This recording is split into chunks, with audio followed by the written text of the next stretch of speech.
मुरादाबाद के circuit house में शनिवार को कांग्रेस स्क्रीनिंग कमेटी की बैठक का आयोजन किया गया, जिसमें बरेली मंडल के बरेली, बदायूं, पीलीभीत, शाहजहांपुर और मुरादाबाद मंडल में मुरादाबाद, अमरोहा, बिजनौर और रामपुर समेत संभल के प्रत्याशी टिकट आवेदकों के साथ चर्चा की गई।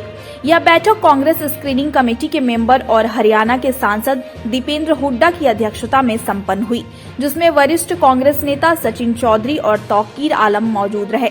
बैठक के बाद दीपेंद्र हुड्डा ने आगामी विधानसभा चुनाव को लेकर कहा कि आवेदकों में 40% महिलाओं की भागीदारी कांग्रेस की तरफ से तय है। साथ ही टिकट की दावेदारी में युवाओं का भी खासा ध्यान रखा जाएगा। आवेदकों को पार्टी की एकजुटता की सक्रियता, योगदान और संघर्ष को देखकर चयन का निर्णय लिया जाएगा, जिससे पार्टी को मजबूती मिल सके। इस दौरान दीपेंद्र हुड्डा ने मोदी सरकार पर तंज कसते हुए कहा कि कृषि कानून वापसी बीजेपी का एक षड्यंत्र है, जो कि मोदी की जुमलेबाजी है। वहीं उन्होंने विजय दिवस के अवसर पर देश की पहली महिला प्रधानमंत्री स्वर्गीय इंदिरा गांधी को बीजेपी सरकार की तरफ से याद नहीं किए जाने पर कड़ी निंदा की। दीपेंद्र हुड्डा ने काशी विश्वनाथ को आस्था का केंद्र बताते हुए कहा कि मौजूदा सरकार जनता को धर्म और जातिवाद की आड़ में चुनावी मुद्दों से भटकाना चाह रही है। दुर्भाग्य इस बात का है कि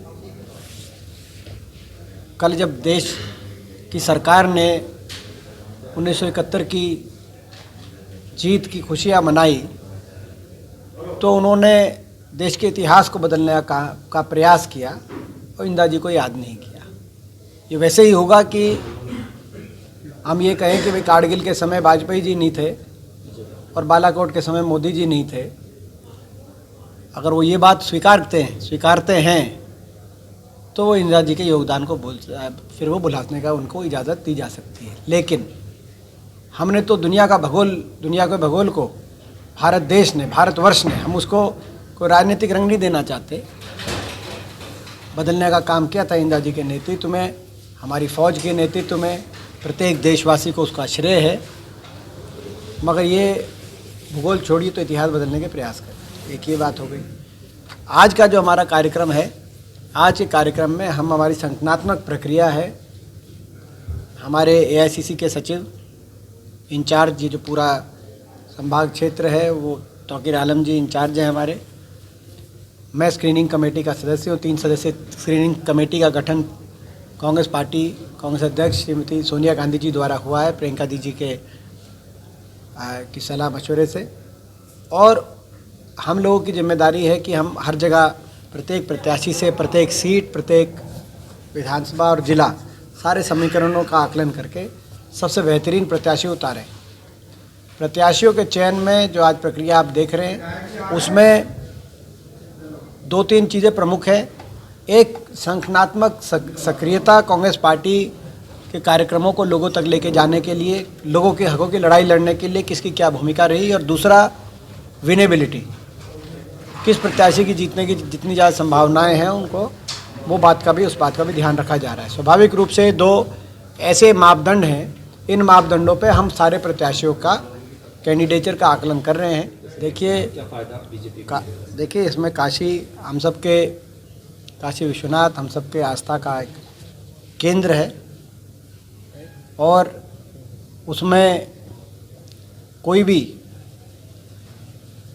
पार्टी आए, कोई भी सरकार आए, कोई भी पार्टी सत्ता में आए, अपने अपने तरीके से काशी विश्वनाथ की भव्यता में कुछ योगदान दे, तो हमें खुशी है उस बात की, हम उसका स्वागत करते हैं। लेकिन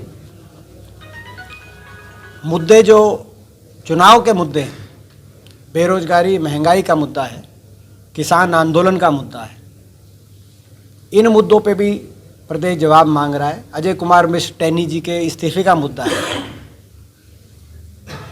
मैं समझता हूँ इन मुद्दों पे भी जो है जवाब दिया जाए, और जब भगवान के घर में जाएं तो भाजपा के सभी नेता इस बात पे मंथन करें।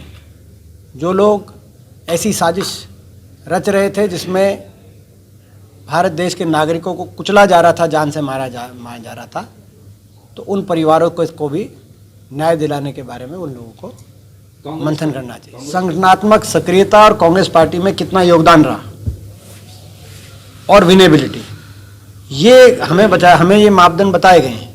इन दो मापदंडों के अनुसार हम सारे प्रत्याशियों को, इनकी मापदंडों के नजरिए से सारे प्रत्याशियों को देख रहे हैं। उसके बाद लक्ष्य दिए गए, क्योंकि महिला सशक्तिकरण हमारा एक मुख्य ध्येय रहा है पार्टी का, और ये एक ऐसी चीज़ है, ये धर्म जाति किसी चीज़ में कांग्रेस पार्टी इनके आधार पर या इनके दृष्टिकोण से अपनी राजनीति नहीं करती। तो महिलाओं में हर वर्ग की, हर धर्म की, हर जाति भाषा भूषा की महिलाएं इसमें शामिल हैं। युवाओं में हर धर्म भाषा भूषा के जाति के युवा शामिल हैं। तो हम अपने विचारधारा को लेकर हम अडिगता से उस विचारधारा पे चल रहे हैं। और जैसे राहुल जी ने जयपुर में कहा, अंततः सत्य हमारे साथ है, क्योंकि सच्ची विचारधारा वही विचारधारा है। और हम उस विचारधारा को लेकर सत्याग्रह कर रहे हैं, और उम्मीद है कि प्रदेशवासी, उत्तर प्रदेशवासी उस बात को समझेंगे।